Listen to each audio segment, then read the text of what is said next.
It is often asserted that we are not corporeal entities, temporarily in possession of a spirit, but rather spiritual intelligence is momentary, clothed in flesh. Vibratory monad, whose essence is imperishable energy. If this axiom is granted, the genealogical question becomes unavoidable. Whence did these monads arise at? And to what ontological locus shall they repatriate? After sustained phenomenological reflection, I advance the following thesis. The terminus towards which we gravitate is simultaneously the provenance from which we emerge memory. Collective and transpersonal functions as the compass. The planet we never truly left is the asymptotic home. Permit this paradox to permeate the intellect. Departure and return are identical vectors viewed from opposite poles of curvature in the topologized space-time of soul.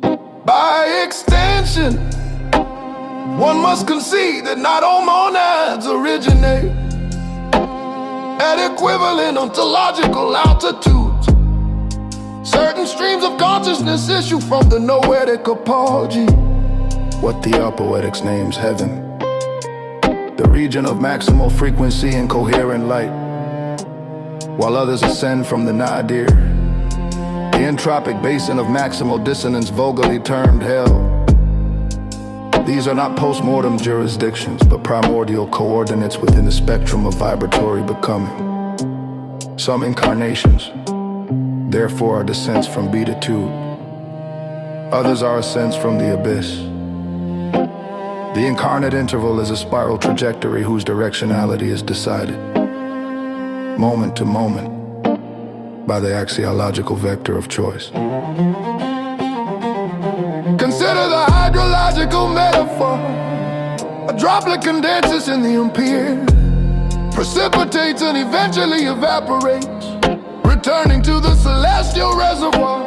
Yet a fraction remains trapped in terrestrial substrates, absorbed by clay or locked into molecular lattices, thereby forfeiting the cycle of reascension. Biologically, choice is saturated with gravity. Fear, cruelty, nihilism crystallize the monad into ever-denser strata of experiential reality, while choice is irradiated by agape and lucidity sublimate the soul towards subtler topographies of existence. Quantum theory, far from being a mere computation apparatus, furnishes a metaphysical praxis. The formal space of Hilbert possibilities is isomorphic to the moral imagination. Each observable outcome is indexed to a prior act of hermeneutic selection. An epistemic cut that collapses the virtual into the actual. Heaven and hell, then, are not eschatological postcodes, but attractors within the phase space of consciousness, lilanically enacted by the cumulative vector sum of our micro-decisions.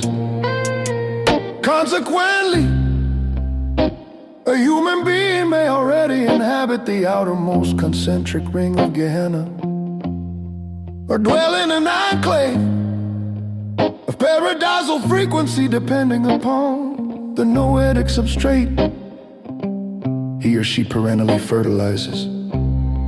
The soteriological axiom remains: the kingdom is within you. And by corollary, the infernal precincts are equally indigenous. Every phenomenological world is an explication of an archetypal script written in the syntax of attention. Thus, the dramaturgy of incarnation reenacts the Platonic myth of the cave and the Neoplatonic ascent through the spheres, yet it does so under the edges of radical freedom. Each crossroads presents a binary comparable to the pharmacological illusion offered in the cinematic allegory. The crimson capsule into illogical disillusion, or the cerulean soporific of consensus delusion. By such iterated elections, we weave the diaphanous garment of the future self, an autopoetic entity, whose ontological mass is proportional to the luminosity or density of the choices that constitute it. In summation, the spiritual itinerary is neither linear nor unidirectional.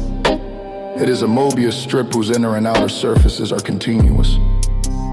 Whether we presently descend from beatitude or ascend from perdition, the locus of transformation is the present act of cognition, a quantum measurement performed upon the manifold of possibility.